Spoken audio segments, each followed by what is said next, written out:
Kajian Fathul Bari Syarah Kitab Sahih Al-Bukhari, Kitabul Manaqib, tentang keutamaan-keutamaan atau fadailu ashabin Nabi sallallahu alaihi wasallam, keutamaan-keutamaan sahabat Nabi sallallahu alaihi wasallam. Ini yang selalu saya sampaikan di awal nih ya kajian ini.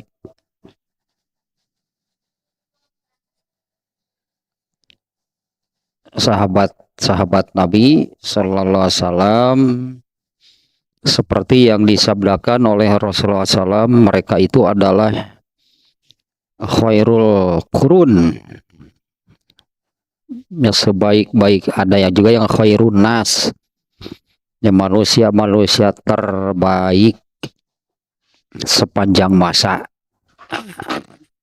Nah, terbaiknya itu kan dilihat dari hasilnya.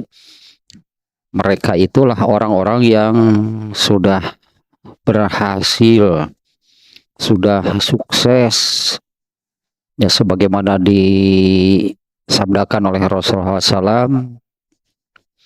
Mereka itu adalah orang-orang yang masuk surga tanpa hisab, ya, yang tentunya banyak yang bisa dan harus, ya, diteladani dari mereka. Ya, banyak hal yang bisa diikuti, ya, diteladani, dijadikan suri toladan. Yang tidak tertutup kemungkinan, ya, tidak tertutup kemungkinan bagi generasi setelah mereka, gitu ya, dan mulai dari generasi berikutnya setelah generasi sahabat itu, generasi tabiin, tabiut tabiin, sampai hari ini, sampai hari kiamat. Nah, tidak tertutup kemungkinan yang meneladani, yang mengikuti mereka itu akan mendapatkan hasil yang sama. Ya, sekali lagi, tidak tertutup kemungkinan yang meneladani, mengikuti mereka itu akan mendapatkan hasil yang sama, yaitu bisa masuk surga tanpa hisab. Karena kesempatannya, ya, kesempatan masuk surga tanpa hisab itu Allah berikan secara adil, bukan hanya bagi para sahabat. Mereka itu contoh orang yang berhasil, ya, artinya ya ikutilah mereka, tapi tetapnya dengan landasan mereka bisa demikian itu karena mengikuti Rasulullah SAW. Ya, artinya kita bukan mengikuti para sahabat mengabaikan Nabi. Wah, salah besar kalau demikian. Ya, bagaimana mereka gitunya mengamalkan apa yang diajarkan oleh Rasulullah SAW. Itu ya, bagaimana mereka mengamalkan apa yang diajarkan oleh Rasulullah SAW. Nah, jelas itu kan hasilnya. Itu juga perlu digarisbawahinya, mereka bisa demikian itu karena mereka benar-benar bersungguh-sungguh. Lah, ini kan yang jadi apa namanya, jadi slogan, ini harus jadi slogan nih ya.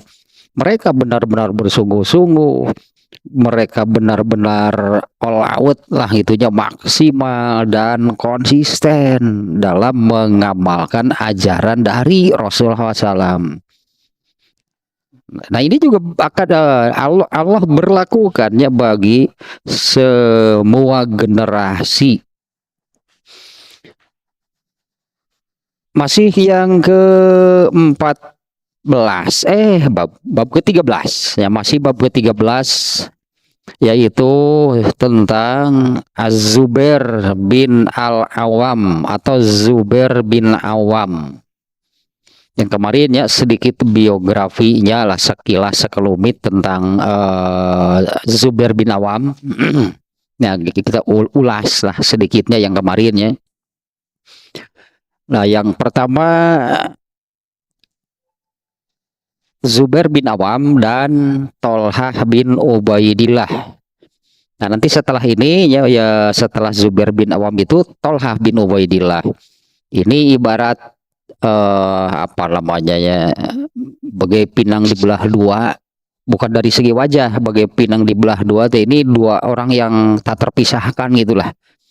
Seperti Upin dan Ipin, bukan seperti Upin dan Ipin ya, bagai pinang dibelah dua. Kalau menyebut-nyebut Zubair, nah Tolhah lah.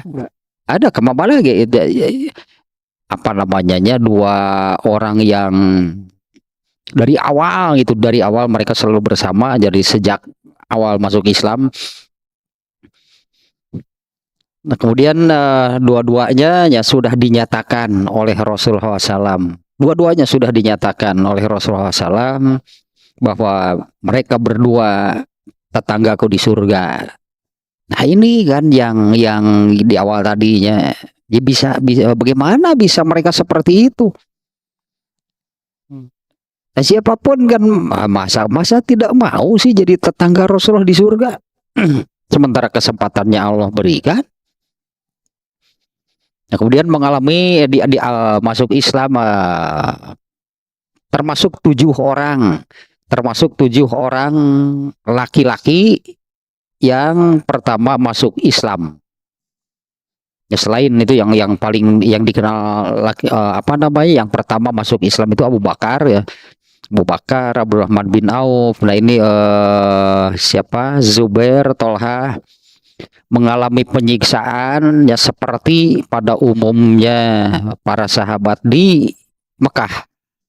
Mereka mengalami penyiksaan ya dari kaum kafir Quraisy. Kemudian Zubair bin Awam ini mengikuti 2 kali hijrah ke Habasyah, dan Zubair bin Awam juga adalah salah seorang sahabatnya yang mengikuti semua peperangan, tapi tidak Allah takdirkan mati syahidnya, matinya di zaman Khalifah Ali bin Abu Thalib. Bukan gugur di medan di perang Badar, perang Uhud, perang Khaybar misalnya ya. Sampai Rasulullah meninggal, Zubair bin Awam ya tidak gugur di medan perang dan kemudian terbunuh, ya dibunuh itu ketika di zaman Ali bin Abu Thalib. Nah, kemudian karena mengikuti banyak begitu semua peperangan yang dijalani oleh Rasulullah dan kaum muslimin, maka Zubair ini salah seorang yang dikisahkan bahwa badannya itu penuh dengan luka bekas perang, baik sabetan apa namanya, pedang gitu ya, tusukan dari tombak dan anak panah, penuhlah gitunya sekujur tubuhnya. Nah, dimana kemarin kan ada salah seorang sahabat yang pernah melihat gitunya bagaimana badan atau tubuh Zubair bin Awam penuh luka. Zubair bin Awam mengatakan, demi Allah ini semuanya aku dapatkan ketika berperang di jalan Allah. Nah, ini kan diantara apa namanya, yang tadinya kesungguhan, bagaimana kesungguhan,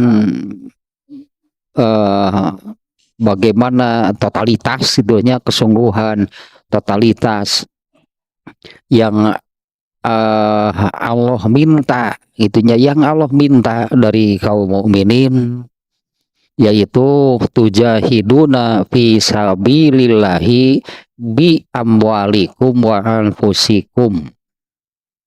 Itu yang di surat As-Saff ayat 9 ya. Memang demikian tuntutannya dari Allah. Nah, mereka betul-betul memenuhinya dengan kesungguhan dan totalitas, diserahkan semuanya, baik hartanya ataupun jiwanya. Ya, karena di ayatnya tadi demikian ya. Nah, ini yang dialami oleh Zubairnya, mengikuti semua perang hingga badannya penuh dengan luka itunya, yang didapat ketika berperang. Berbagai macam ya lukanya pun, artinya ada sabetan pedang, ada tusukan tombak, ada tusukan anak panah. Nah, kemudian anak-anaknya oleh Zubair bin Awam ini, anak-anaknya ya diberi mengambil nama dari orang-orang atau sahabat-sahabat yang mati syahid. Ada yang diberi nama Abdullah, itu diambil dari Abdullah bin Jahsy, seorang syuhada. Ada yang diberi Al-Munzir, itu diambil dari Al-Munzir bin Ammar, ya, sahabat yang mati syahid. Kemudian Urwah bin Ammar, ambil urwahnya gitu ya, itu dari yang mati syahid. Hamzah bin Abdul Muthalib, Ja'far, Mus'ab, Khalid, diantaranya nih anak-anaknya semuanya ya oleh Zubair bin Awam mengambil nama para syuhada dengan maksud gitu loh ya, menanamkan apa namanya ya, nilai-nilai, menanamkan spirit gitulahnya, kesyahidan. Meskipun ya, ini juga nih ya, sebetulnya Allah menjanjikan orang yang menginginkan kesyahidan itu akan diberi oleh Allah meskipun meninggalnya di atas tempat tidur. Kan ada hadis yang demikiannya, itu juga seringnya terbawa hadis tersebut. Orang yang menginginkan kesyahidan ini bukan meninggal di medan perang, karena Zubair bin Awam sendiri tidak meninggal di medan perang. Umar bin Khattab tidak meninggal di medan perang, tapi Rasul sudah menyebutkan Umar bin Khattab itu seorang syuhada. Itu dari Rasulullah gitunya. Umar bin Khattab itu seorang syuhada, padahal meninggalnya bukan di medan perang. Nah, karena memang ada hadisnya yang demikian, bahwa siapa yang benar-benar nih menginginkan kesyahidan, syuhada sebetulnya. Nah, sebetulnya syuhadanya, padahal kalau kita melihat hadis tadinya, Rasulullah sudah menyabdakan bahwa Umar bin Khattab itu seorang syuhada, padahal meninggalnya bukan di medan perang. Memang terbunuh meninggalnya, tapi bukan ketika berperang. Daya artinya kesyahidannya bukan mati syahid di medan perang itu kan. Kesyahidan itu ya apa namanya ya, ya pahalanya lah, keutamaannya, kemuliaannya, derajatnya sama, itu Allah berikan sama dengan mereka yang mati syahid. Meskipun nih seseorang ini meninggalnya di atas tempat tidur lah, artinya bukan karena perang. Nah, sebetulnya kan substansinya ya, benang merahnya katakanlah ya, menjadi orang yang ini ya, menjadi orang yang kalau mendaftar katakanlah, karena dulu itu ya di zaman Rasulullah SAW ya, yang jelaskan banyak tarikh, banyak riwayatnya yang yang menerangkan bahwa Rasulullah SAW dan para sahabat itu mengalami puluhan kali perangnya, bukan 1-2 kali, banyak perang yang dijalani oleh mereka. Nah, setiap kali berperang itu tidak semua yang mau ikut berperang diterima. Artinya ada syarat, ada kriteria yang harus terpenuhi baru bisa ikut berperang. Di antaranya Ibnu Umar pernah mendaftarkan diri untuk ikut berperang, ditolak oleh Rasulullah karena belum balig ya, usianya belum balig ya, artinya tidak semua orang bisa ikut berperang. Jadi sebetulnya apabila seseorang, andai ada peperangan lalu mau mengikuti perang, ternyata diterima, memenuhi syarat, berarti memenuhi syarat untuk mati syahid. Andainya ada peperangan, daftar, diterima karena memenuhi syarat, berarti dia ini memenuhi syarat untuk mati syahid. Meskipun meninggal di atas tempat tidur, tapi menjadi seseorang yang memenuhi syarat, memenuhi kriteria apabila mendaftarkan diri ikut berperang. Kita ambil ini ya, kalau yang kekinian, alah kekinian yang saat ini yang saat ini sedang terjadi lah itu ya. Yang saat ini sedang terjadi itu kan, terjadi peperangan itu kan, berperang antara kaum muslimin, katakanlahnya kaum muslimin di Palestina dengan jelas kan musuhnya kafir Israel. Jelas sih musuhnya kafir nih. Mereka ini perangnya perang agama nih, bukan masalah politik, ini masalah umat Islam sebetulnya. Yang berperang secara langsung yang awalnya itu kan apa namanya, sayap militer sebutannya ya, sayap militer dari partai politik lah atau organisasi perlawanan gitu ya, Hamas punya sayap militer Brigade Al-Qassam namanya. Nah, untuk untuk masuk jadi anggota saja ada syarat yang ditetapkan. Ada syarat yang ditetapkannya untuk bisa untuk mendaftarkan diri masuk menjadi anggota itu Brigade Al-Qassam. Ini diantaranya ini saya catat nih sebetulnya. Ada diantaranya adalah berjamaah sholat subuh selama 3 bulan berturut-turut. Di antara syaratnya berarti tercatat gitu ya, berjamaah 3 bulan berturut-turut itu tanpa ada apa namanya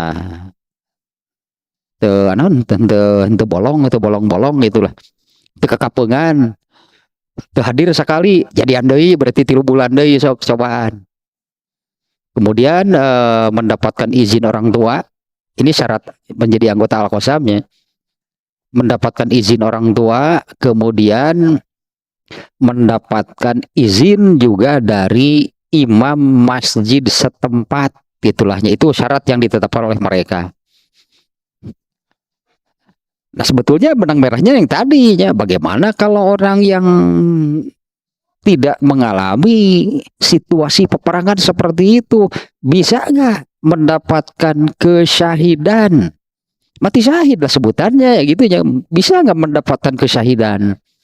Itu yang mendapatkan kesyahidan itu mendapatkan gitulahnya kemuliaan, derajat, pahala, keistimewaan seperti yang didapatkan oleh mereka yang gugur di medan perang.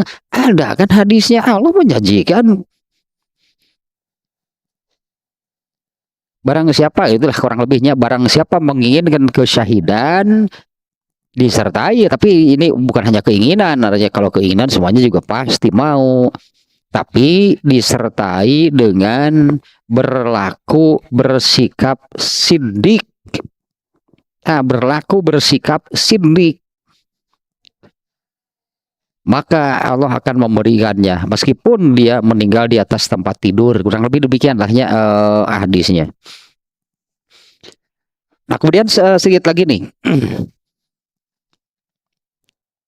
Rasulullah SAW-nya nanti di sini juga ada nih di hadisnya ya.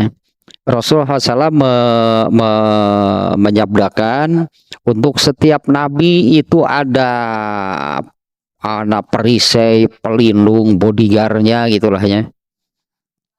Dan hawari, kalau bahasa Arabnya, setiap nabi itu mempunyai hawari, hawariyun kalau jamannya. Dan hawari, pembela, pelindung, perisaiku adalah Zubair bin Awam. Kemudian Zubair bin Awam ini seperti umumnya mungkin semua gitulahnya sahabat muhajirin adalah pedagang dan sukses gitu. Zubair bin Awam sukses juga, seperti kalau yang paling suksesnya dalam arti yang kemudian apa namanya hartanya paling banyak gitunya karena berdagang, Abdurrahman bin Auf. Umar bin Khattab juga ternyata kan sukses berdagangnya. Setelah hijrah, Umar bin Khattab masih tetap melakukan berdagang. Kalau dalam kitabul ilmi, Kitabul Ilmi ya itu ada babnya di dalam Bukhari itu babut tanawub at-tanawub fil ilmi, bergantiannya datang untuk tolab ilmu. Umar bin Khattab itu membuat kesepakatan dengan tetangganya untuk bergantian menuntut ilmu kepada Nabi. Kalau giliran Umar bin Khattab yang berdagang bisa jadi beberapa hari, maka tetangganya yang belajar kepada Nabi. Apabila sudah pulang, maka berbagi itu ilmunya dengan Umar bin Khattab. Kemudian apabila giliran tetangganya yang berbisnis, yang berdagang, Umar bin Khattab yang belajar kepada Nabi. Jadi mereka ini tidak ketinggalan, artinya ya dengan cara demikian, ya membuat kesepakatan dengan tetangganya untuk bergantian mencari ilmu. Dan ternyata Umar bin Khattab itu ya suksesnya dalam berdagangnya. Kemarin ini baru-baru ini ya saya dapat informasi bahwa harta yang diwariskan oleh Umar bin Khattab ya, ketika dia meninggal itu kalau dengan kurs rupiah sekarang itu 2,8 triliun. Umar bin Khattab itu orang kaya, termasuk ini nih ya, Zubair bin Awam juga orang kaya. Artinya suksesnya dalam berdagangnya, tapi dia habiskanlah itunya untuk dia sodakohkan, dia infakkan untuk kepentingan Islam. Bahkan ketika dia meninggal, dia itu meninggalkan utang. Malah punya utang gitu, ketika meninggal itu malah dia ini punya utang. Yang kemudian utangnya itu setelah meninggalnya dibayar gitu. Utangnya itu dibayar oleh anaknya yang paling terkenal, anaknya adalah Abdullah bin Zubair. Abdullah bin Zubair ini yang kemudian menjadi khalifah. Ya, khalifah yang lurus, itulahnya yang ikhlas, yang lurus, yang bersih. Ya, dialah kemudian yang membayar utang-utang yang ditinggalkan oleh Zubair bin Awam. Nah, sekarang hadisnya ya itulah sekilasnya barusannya tentang Zubair bin Awam. Hadisnya sekarang nih. Yang pertama, kalau hadis-hadisnya ini kan tidak menerangkan biografi, anggaplah hanya tidak menerangkan biografinya, karena ini kan tentang keutamaannya. Ya, tentang keutamaan Zubair bin Awam ya. Nah, yang pertama hadis mu'allaq namanya, tapi kita pokoknya ini hadis seperti inilah. Qala Ibnu Abbasin huwa hawariyun Nabi sallallahu alaihi wasallam. Ibnu Abbas mengatakan dia itu Zubair bin Awam adalah hawariyun Nabi sallallahu alaihi wasallam. Karena ini dari sabda Nabi sendiri tadinya, Rasulullah SAW menyabdakan ini di hadis keberapa nih, ada yang menyabdakan demikian. Setiap Nabi itu ada hawari, nanti ini di hadis ketiga nih. Setiap Nabi itu ada hawarinya. Wa inna hawari Az-Zubair bin Awam. Ya, Zubair bin Awam ini sepupunya Nabi. Sepupunya Nabi ini ya, sepupu seperti Ali bin Abu Thalib, Ibnu Abbas, Ali bin Abu Thalib. Abu Thalib kan pamannya. Ibnu Abbas, Al Abbas kan pamannya. Nah, kalau yang ini Zubair bin Awam itu anak budenya. Alah, bude. Anak budenya. Da uak itu bahasa Indonesia na, ari uak naon bahasa Indonesia na. Bule paling oke. Budenya nih Sophia namanya. Jadi Sophia ini ya kan bapaknya Rasulullah anak bungsu. Sophia kakak bapaknya. Ya budenya Nabi eta nanti. Zubair bin Awam. Nah, Al-Awam menikahi Sofia. Sofia ini budeknya Nabi, anaknya sepupu, berarti kakak sepupunya. Nah, Ibnu Abbas dia mengatakan demikian, dia itu adalah hawariyun Nabi.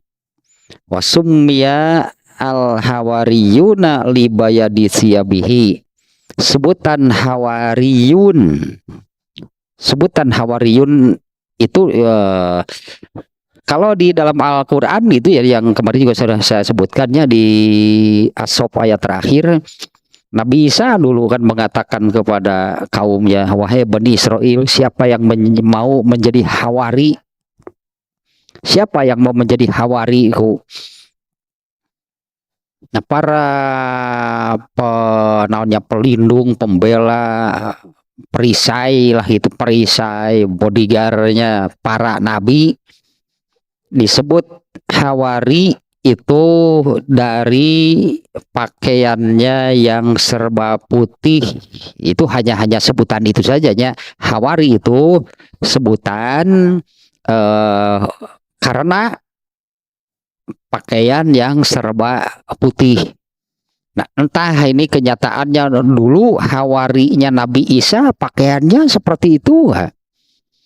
Nah, kemudian apakah siapa Zubair bin Awam ini gitunya untuk menunjukkan bahwa sayalah bodyguardnya Nabi, apakah juga selalu berpakaian putih? Karena kalau warna kalau warna pakaian kalau warna pakaian nggak ada ketentuan. Ya, warna pakaian itu tidak ada ketentuan. Warna ya silakanlah, terserah. Warna nih ya, warna pakaian mau hijau, pokoknya hijau, kuning, kelabu, merah, muda, dan biru, bebas lah pokoknya. Soal pakaian mah.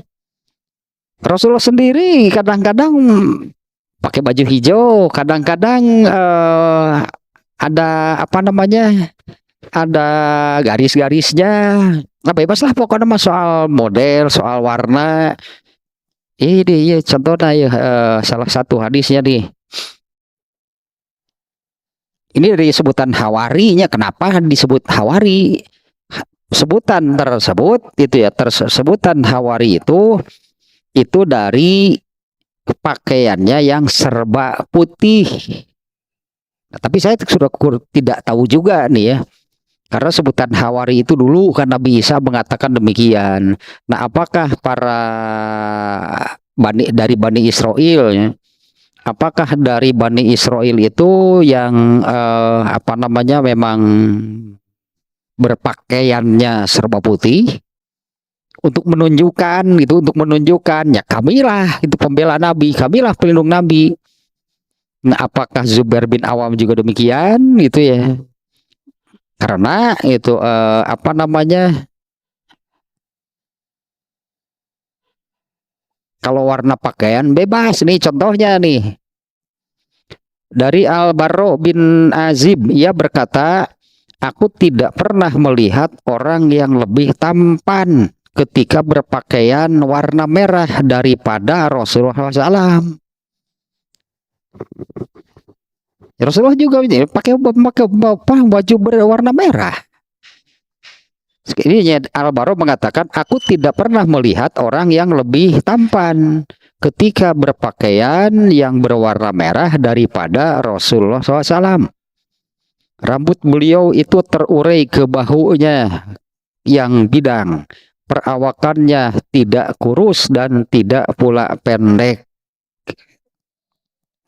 Itu salah satunya dia apa namanya yang menunjukkan Rasulullah pernah pakai warna berbaju merah, berbaju hijau, pernah juga bergaris gitu ya, ininya apa namanya pakaiannya, gamisnya.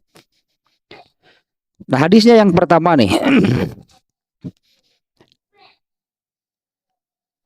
Anil Marwan ibnil Hakami qala asoba Utsman na Affan radhiyallahu anhu ru'afun syadidun ru'afun syadidun sanatar ru'afi hatta habasahu anil haji wa awso.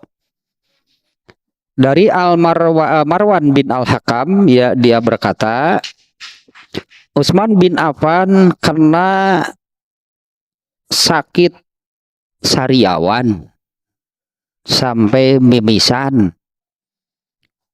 yang berat. Pada tahun terjadi wabah penyakit seperti ini. Ya sariawan lah pokoknya namanya dan mimisan gitu ya. Sehingga hatta habasahu anil haji, hingga hal itu menghalanginya untuk melaksanakan ibadah haji. Nah, sakit parah berarti dia sariawan dan mimisan. Dan memang di sini disebutkannya sanat api, saat itu terjadi wabah penyakit demikian. Nah, di mana hal tersebut sampai menghalangi Utsman bin Affan untuk melaksanakan ibadah haji. Wa auso, dan kemudian dia berwasiat. Karena apabila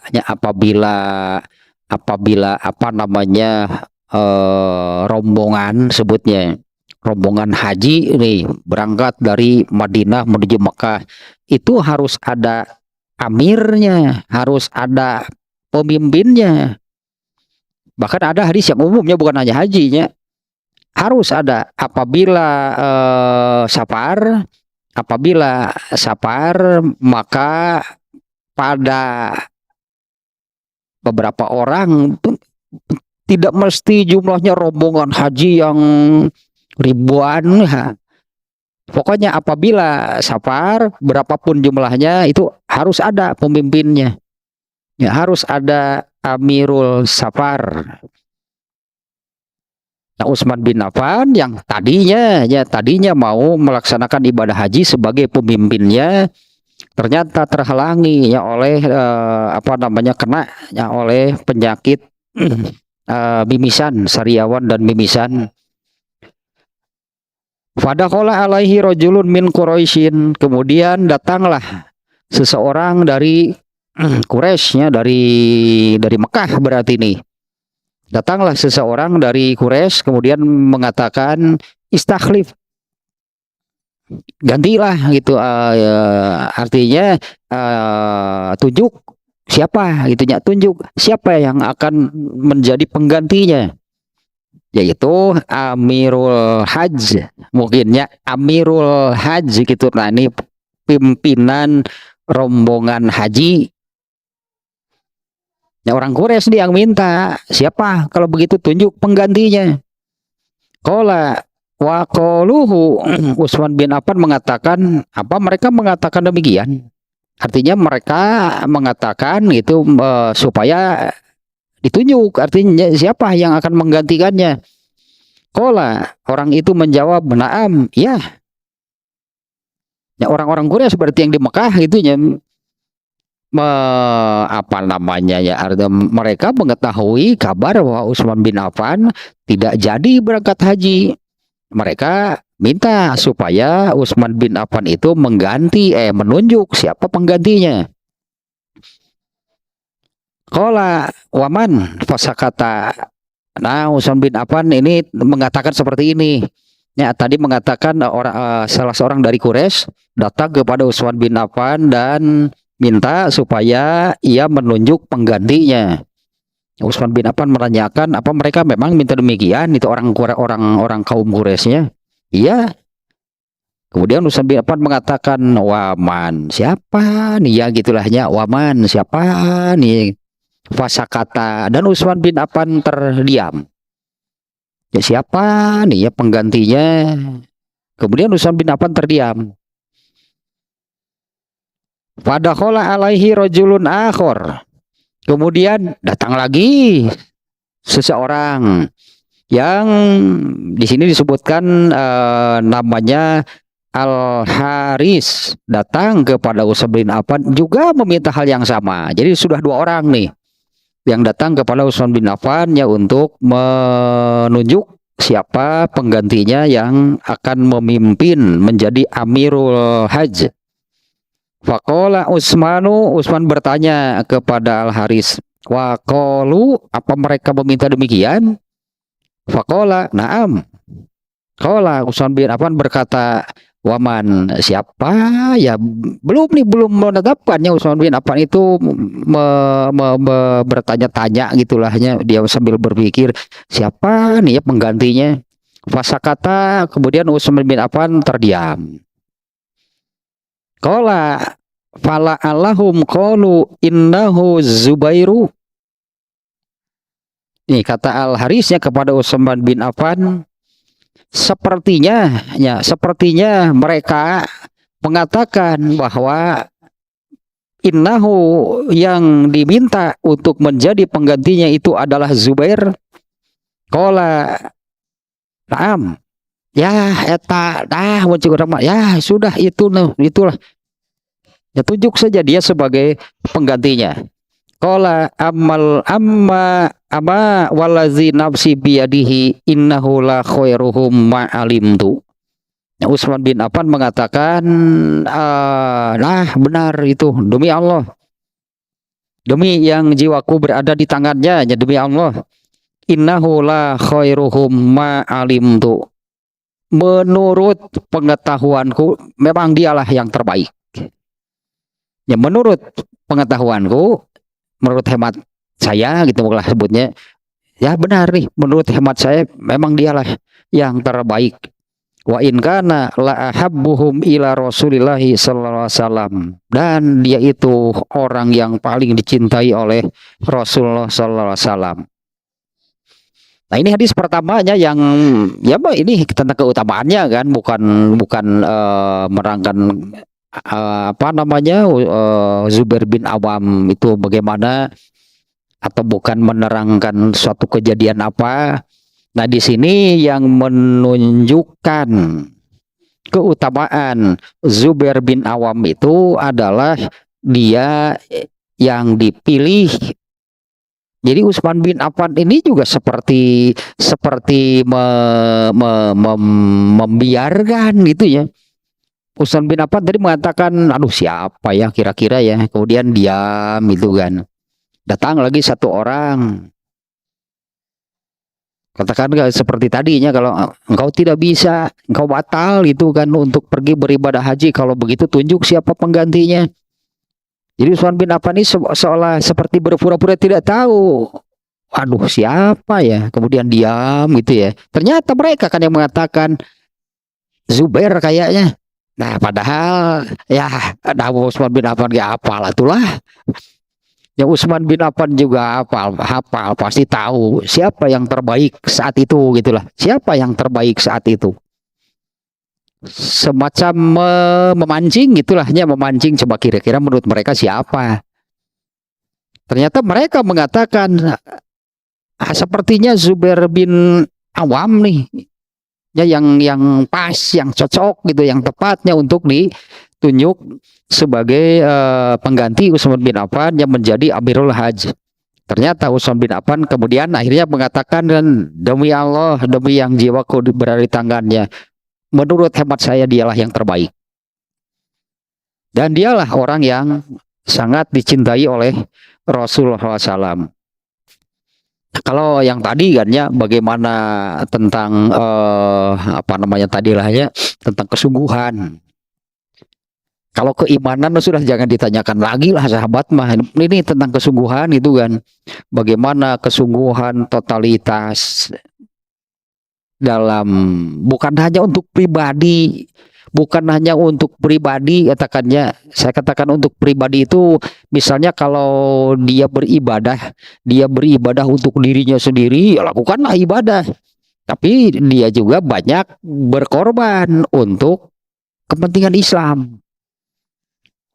Ya dia banyak berkorban ya, itu berkontribusi untuk kepentingan Islam, itu untuk sebutnya kan untuk menegakkan Islam, meninggikan Islam. Bahkan dia memberikan seluruh jiwa, raga, dan hartanya Pantaslah itu kan, ini karena Zubair bin Awam ini salah satu dari 10 orang sahabat yang dipastikan masuk surga tanpa hisab nih ya, dari 10 orang sahabat. Dari 10 itu kan yang teratas kan yang khalifah pertama Abu Bakar, Umar bin Khattab, Utsman bin Affan, Ali bin Abu Thalib. Ini Zubair bin Awam ini salah satu dari 10 orang sahabat yang dipastikan masuk surga tanpa hisab. Nah, karena tadi berarti kan masalahnya atau intinya karena mereka ini orang-orang yang berkontribusi, berjasa sangat besar untuk Islam. Jadi bukan hanya beribadah secara pribadi gitulah untuk dirinya, mereka juga memberikan berkontribusi banyak besar ya, bahkan total darinya dengan harta, jiwa dan raganya. Di antaranya kan ini sangat jelas tadinya bahwa Zubair bin Awam itu badannya penuh dengan luka. Dan ketika ada sahabat yang melihat demikian gitu ya, melihat bahwa di badan Zubair bin Awam penuh luka, Zubair bin Awam mengatakan, demi Allah ini semuanya aku dapatkan ketika berperang di jalan Allah. Eta disebutkan dengan ditakdirkan mati syahid deh Zubair bin Awam. Tidak ditakdirkan gugur di medan perangnya. Kalau Hamzah kan tadinya lah yang apa namanya sahabat-sahabat yang terkenal syahid gugur di medan perang, di mana nama mereka itu oleh Zubair bin Awam kemudian dijadikan nama anaknya. Ya banyaklah, tidak terhitung sebetulnya ya berapa orang sahabat yang gugur di medan perang. Kemudian hartanya juga tadi Zubair bin Awam itu orang kaya, hartanya banyaknya dari berdagang, karena semua muhajirin itu berdagang. Ketika di Mekah berdagang, setelah hijrah tetap berdagang seperti Umar bin Khattab, sampai urusan berilmunya saja harus bergantian. Nah ininya kan itu pelajarannya ya, mereka berkontribusi besar terhadap Islam, bahkan dengan nyawanya sekalipun mereka berikan. Hanya kalau tidak gugur di medan perang itu kan takdir dari Allah. Itu takdir dari Allah. Kalau Zubair bin Awamnya sangat besar sebetulnya ya, keinginan gugur di medan perang sangat besar. Ya kalau Allah menakdirkan tidak gugur di medan perang ya mau bagaimana? Tapi tetap kan hasilnya sama kan? Hasilnya sama itu kan, bahwa Zubair bin Awam ini memang tidak gugur di medan perang, malah dia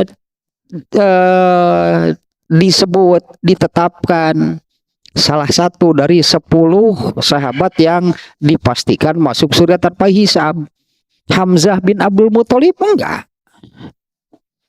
Hamzah bin Abdul Muthalib gugur di medan perang, mati syahid, ya, tidak masuk dalam 10 orang sahabat.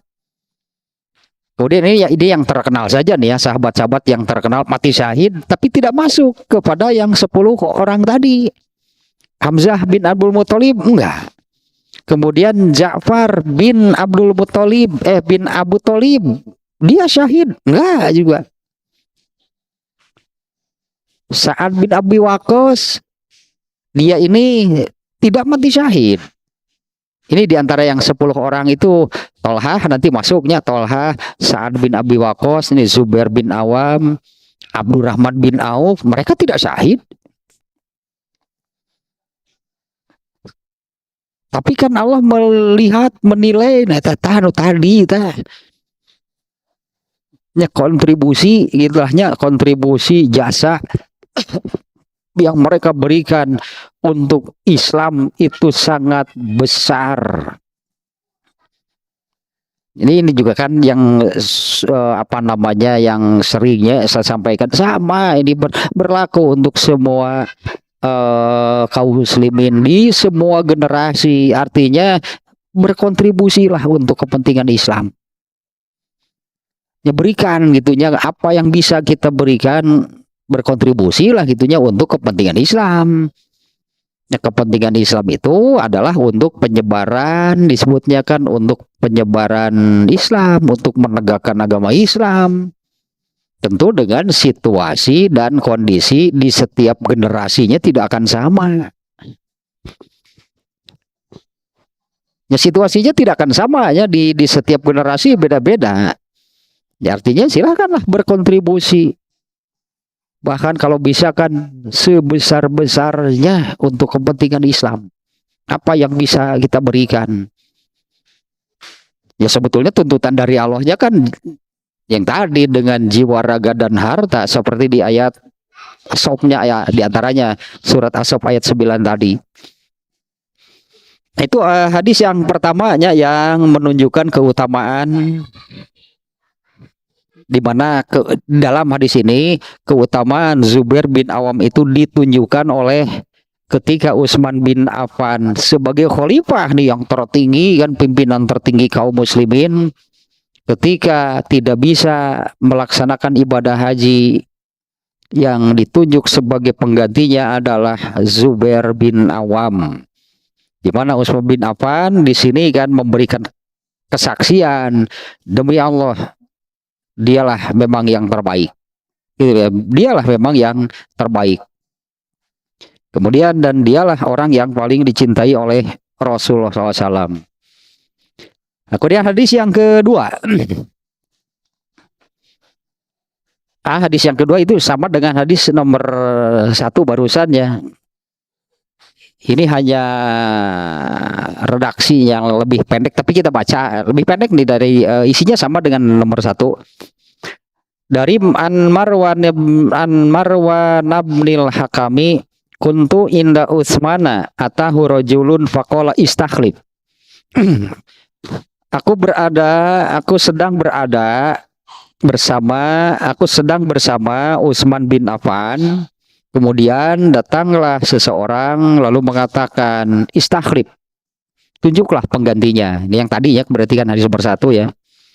Qala, Utsman bin Affan menjawab, wakila zaka, apa memang mereka meminta demikian? Apa memang dikatakan demikian, diminta penggantinya? Qala na'am Zubair. Qala na'am, benar, mereka meminta penggantinya, dan itu adalah Az-Zubair. Qala, Utsman bin Affan mengatakan, ama wallahi innakum la ta'lamuna annahu khairukum. Ini ada beda redaksinya tapi maknanya samanya dengan yang pertama. Utsman bin Affan kemudian mengeluarkan sebuah kesaksian, sebuah statement lah gitunya. Ama wallahi, demi Allah, innakum, sesungguhnya kalian, la ta'lamuna, sudah tahu. Ya, sesungguhnya kalian sebenarnya sudah tahu, annahu khairukum, bahwa dia itu, Zubair itu adalah yang terbaik di antara kalian. Salasan, Utsman bin Affan sampai mengatakannya kali, demi Allah kalian sudah tahu sebetulnya bahwa dialah yang terbaik di antara kalian. Nah, kemudian hadis yang ketiga.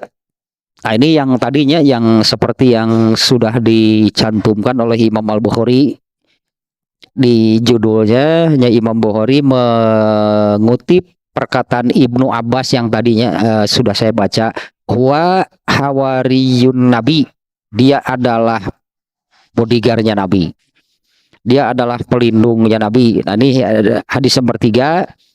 An Jabirin radhiyallahu anhu qala, dari Jabir, semoga Allah meridhoinya, ia berkata, qala Nabi sallallahu alaihi wasallam, Nabi sallallahu alaihi wasallam bersabda, inna likulli nabiyyin hawariyan, sesungguhnya bagi setiap nabi berarti semuanya, likulli nabiyyin, bagi semua nabi itu ada hawarinya, ada pelindungnya, perisainya. Wa inna hawari Az-Zubair bin Awam, sesungguhnya hawariku, perisai pelindungku adalah Zubair bin Awam. Nah, ini pernyataan langsungnya dari Nabi SAW. Kalau yang dimuat di awal yang dijadikan judul tadi itu perkataan Ibnu Abbas. Nah, ini langsung dari Nabi. Sesungguhnya bagi setiap nabi, semua nabi itu ada pelindungnya, dan pelindungku adalah Zubair bin Awam. Nah, kemudian satu lagi ini yang kemarin juga sudah disampaikan ya, maknanya atau isinya, yaitu di antaranya yang menjadi keutamaan Zubair bin Awam itu adalah menjadi sahabat yang berhasil membuka dan menaklukkan benteng Bani Quraizoh. Ya, di mana Bani Quraizoh itu adalah kaum kafirin yang sangat sulit ditembus. Nah, ternyata bisa gitunya ditembus, dibuka, ditaklukkan oleh dua orang yang sengaja diutus oleh Rasulullah kepada kaum kafirin tersebut, yaitu Zubair bin Awam dan Ali bin Abu Thalib. Ini mereka ini benar-benar apa namanya pahlawan, mungkin sebutannya ya, pahlawannya kaum muslimin, pahlawannya Islam. Seperti juga ada yang Abu Jahal. Wah, terkenal kan kalau Abu Jahal justru musuh Islam, oleh Allah dibinasakan pada waktu perang Badarnya. Abu Jahal musuh Islam, Allah binasakan pada waktu perang Badar. Nah, anaknya, anak Abu Jahal namanya Ikrimah. Anak Abu Jahal namanya Ikrimah. Oleh Rasulullah SAW, karena dia ini bersumpah akan membalaskan kematian bapaknya. Ya, Ikrimah ini ya ingin sudah bersumpah, pokoknya saya akan membalaskan kematian bapak saya, Abu Jahal bapaknya. Kemudian oleh Rasulullah SAW ditetapkan sebagai, kalau sekarang ini, penjahat perang yang harus ditangkap hidup ataupun mati. Ternyata Ikrimah ditetapkan demikian, ketakutan. Dia kabur, dia melarikan diri ke, sampai sekarang namanya Jeddah. Allah, Jeddah teh kota tua deh kolot, masih orang mah Jeddah teh. Jeddah teh kota tua. Jeddah hanya jadi Jeddah, hanya sekarang ini Jeddah kota tua. Di kota di apa namanya di pinggir pantai. Nah, Ikrimah ini dari Mekah melarikan diri ke Jeddah, kemudian naik sebuah kapal gitulahnya, mau, karena sudah ditetapkan sebagai penjahat perang oleh Rasul, harus ditangkap hidup atau mati. Ternyata Allah menakdirkan kapalnya rusak hingga balik lagi ke pantai. Tidak jadi gitu, entah berlayar mau kemana gitulah, mau melarikan diri. Istrinya menyusul, istri Ikrimah menyusul ke Jeddah dan mengabarkan bahwa Rasulullah SAW sudah mengampuninya. Status penjahat perangnya dicabut oleh Rasulullah dan diampuni oleh Rasulullah. Nah, apa benar demikian? Iya, itu iya. Disampaikan kabar ini ya kepada Ikrimah. Ikrimah tidak jadi pergi, kemudian dia masuk Islam dan dia mati syahid dalam sebuah peperangan. Ini anaknya Abu Jahal mati syahid. Dia salah satu pahlawan Islam jadinya. Ya, nantilah juga ada nih ya keutamaannya. Ikrimah bin Abu Jahal. Tegenah bina. Tegenah keneh bina gantilah. Aduh, mau bisa ada bapak nano tak tuh. Rek bin saham aja jadi kabatur.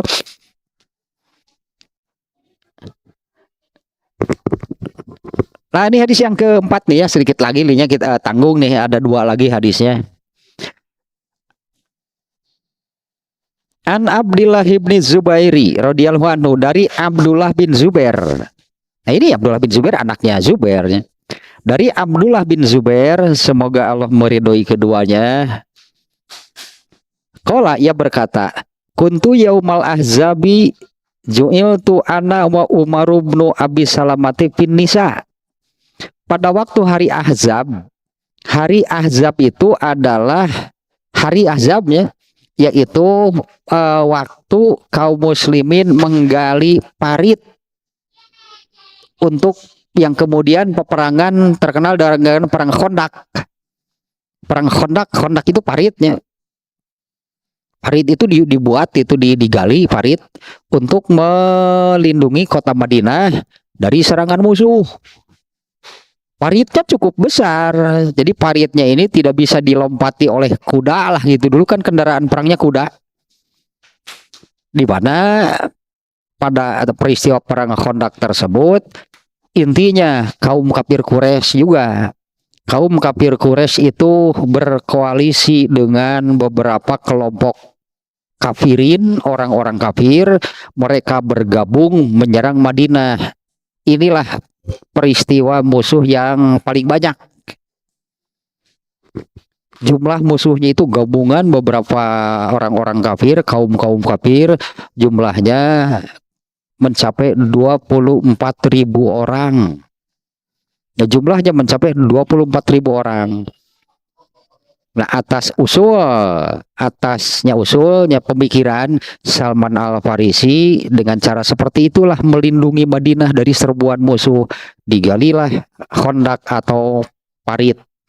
Nah, pada waktu hari menggali, ya pada waktu tersebut, ini Abdullah bin Zubair mengatakan seperti ini.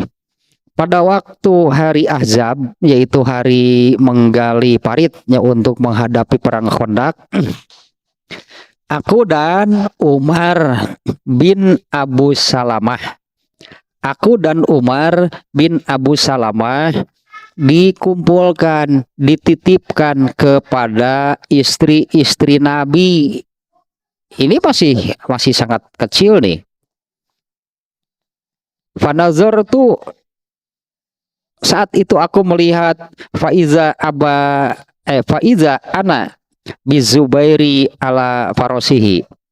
Ternyata aku melihat Zubair, kan bayinya ada gitu budaya, nanya nyebut bapakna sorangan ngaran, langsung.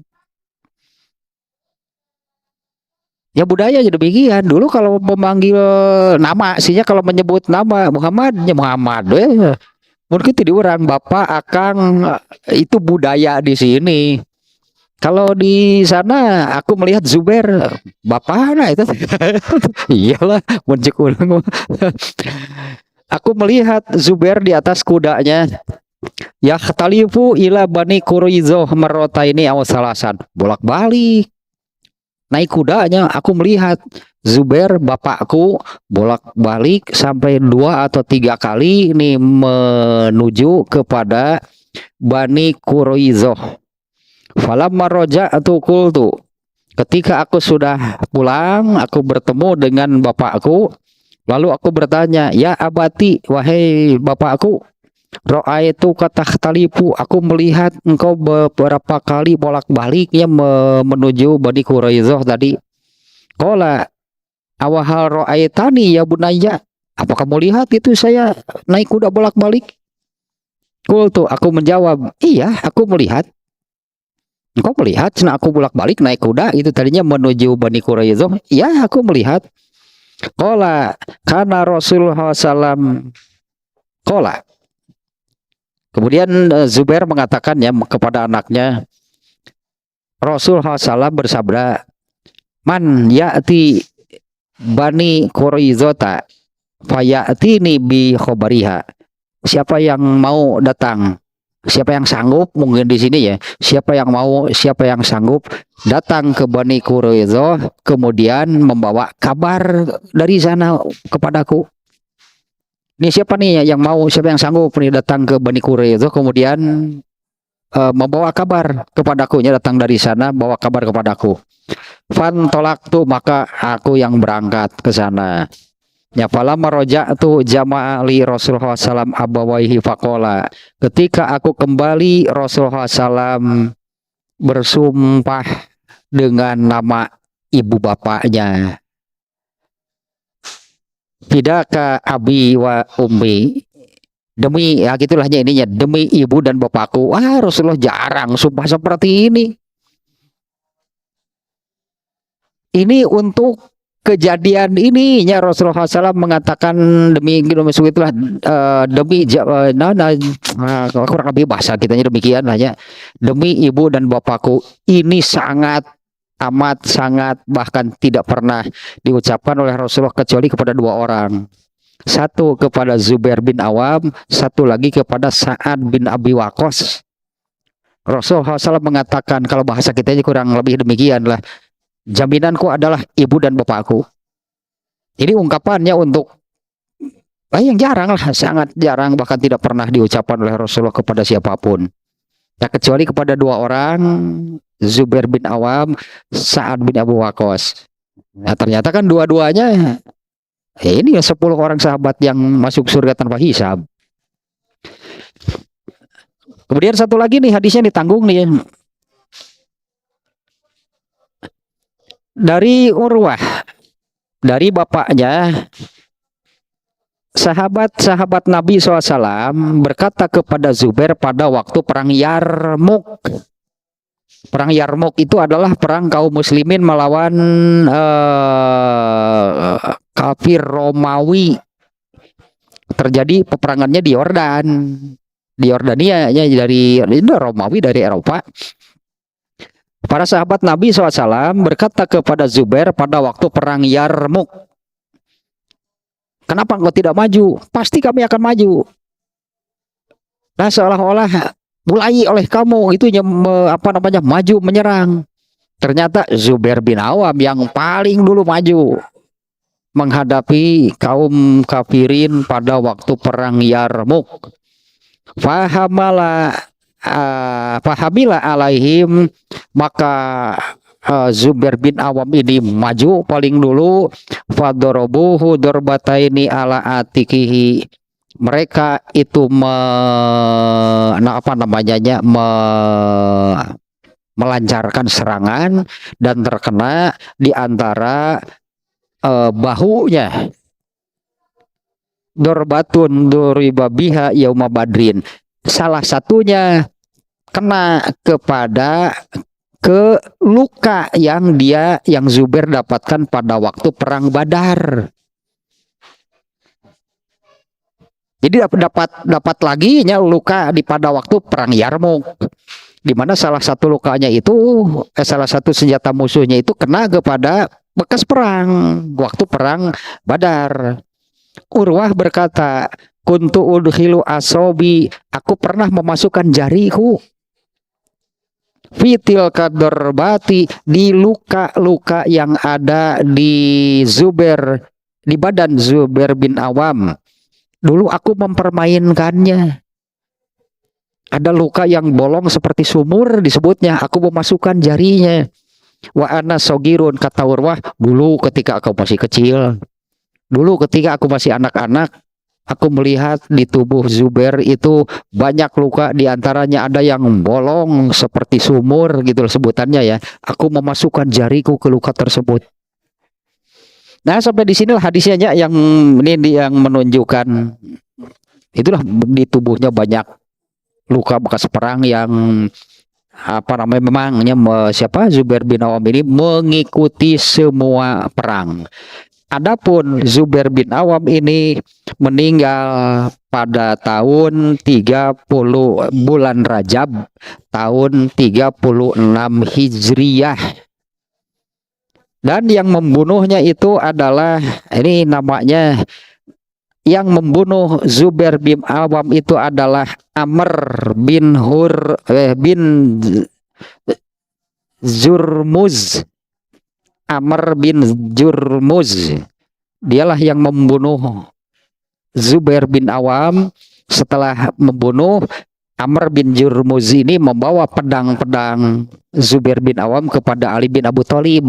Tadinya kan mau berbangga, saya berhasil membunuh Zubair bin Awam. Oleh Ali bin Abi Thalib, Umar bin Jurmuz ini dikatakan beri kabar bahwa dia pasti masuk neraka. Sampaikan kabar kepada Amr bin Jurmuz bahwa dia pasti masuk neraka, ya, karena dia yang membunuh Zubair bin Awam.